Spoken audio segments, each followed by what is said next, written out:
If you're looking for a quirky, fun space adventure and can't wait to see Star Wars Episode 7, then you're definitely gonna want to get your intergalactic fix with Guardians of the Galaxy. I just really like saying it that way, so I'm gonna say it that way. We will see the infamous band of misfits, the Guardians, which consists of Drax the Destroyer, Gamora, Star-Lord, Rocket Raccoon, and Groot, team up against Thanos and his problem children, Ronan and Nebula, in order to save the universe from imminent destruction. And about halfway through the movie, I pretty much concluded that all of this could have been avoided with better parenting. Thanos, I know a great counselor. Give me a call. Guardians is directed by James Gunn, who has picked a solid cast, which includes Chris Pratt, Zoe Saldana, Dave Bautista, Michael Rooker, and more, with voice cameos by Vin Diesel and Bradley Cooper. The build-up to this movie has been absolutely massive, just like the first time you had a parfait.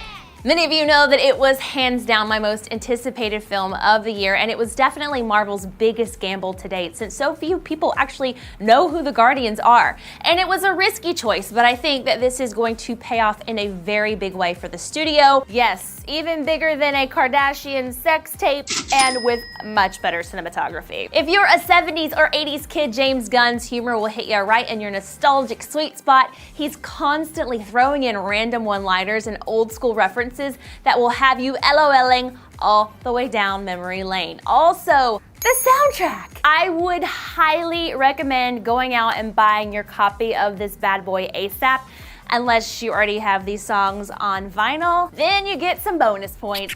Leading up to this release, the creative team behind the film have been selling us hardcore on how great Rocket Raccoon is and how great Groot is, but I'm here to tell you that Dave Bautista as Drax the Destroyer was the real scene stealer in this movie. He had me crying from laughter more times than anyone else in the whole film. Star Wars fans will be really pleased because you will also see some shades of Han Solo and Peter Quill. Honestly, there really are Star Wars references all over the place with the kooky creatures and grungy spaceships, and while there may not be any lightsabers, there are some pretty freaking cool weapons. Now, the futuristic details go a long way towards building a world unlike any other Marvel film we've seen before. Heck, there's even a huge head that is a planet. While you ponder how that guy got fitted for braces, I'll continue. I didn't want to tell Chris Pratt this, but I didn't really see the need for him to slave away for all those washboard abs he was tweeting about. He was almost always covered up the whole movie. What's up with that, Marvel? Not okay. Besides, of course, the one shirtless scene where if the ladies blink, they'll miss it. But the guys will be happy, of course they will, because there are about 50 different low-angle shots of Zoe Saldana's butt.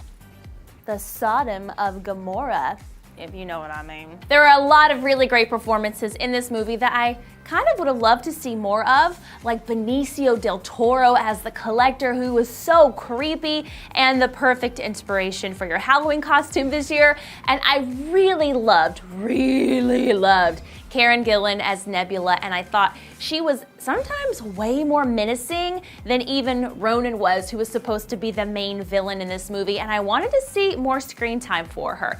But let's talk about what you all care about the most, right? Thanos' scene. Spoiler alert! Well, kind of. Okay, honestly, do you ever really turn off a video after I say spoiler alert? It is finally happening, people, and Thanos looks exactly the way I expected him to based on what we've all seen from the comics. However, be sure to soak in every second of his one and only scene, my friends, because Kevin Feige is saying that we probably won't be seeing Josh Brolin as Thanos in the Avengers. Duh! That's 2 if you don't speak French. I don't speak French. I don't even know why I said that. But that he could pop up randomly in some other movies, or maybe an episode of Family Feud. Another little mild spoiler alert right here. If you're looking for some hot alien sex between Peter Quill and Gamora, do not get your hopes up. Actually, there was very little romantic tension at all between these two, and I think it's worth noting that some character arcs and motivation details at times kind of lacked for me, or just sometimes didn't even make sense. I have to be honest with you guys. But there is so much going on in this movie, you won't even be mad about it. Action and comedy take a front seat, and I am sure you will find a lot to love about it. As it stands right now, Guardians has a 97% on Rotten Tomatoes, and a lot of fanboy critics are giving James Gunn major kudos for really honoring the tone of the comics and really making this feel like an accurate comic book to movie adaptation with some flair. And I can't speak for that personally, but I can say that Guardians isn't like anything we've ever seen Marvel do before with the comedy in their other films. But now I can officially say that I am so excited to see where Marvel's going in Phase 3 and Phase 4. I hope they go even further with the grit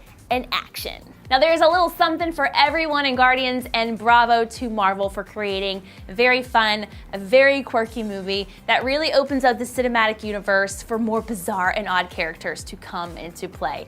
Now this film was a very, very big endeavor, and I think they succeeded on many levels, and you'll definitely laugh a lot. So will you be heading out to theaters to see Guardians of the Galaxy? I kind of feel like that's rhetorical, because of course you will, and once you do, feel free to chime in the comments below on what you thought about it. And if you're still trying to figure out who the Guardians of the Galaxy are, then go ahead and click right over here to see 7 things you absolutely need to know about the movie before you see it in theaters. As always, thanks for keeping it locked here at Clevver Movies. I'm Erin Robinson, and I will see you at the movies, my friends.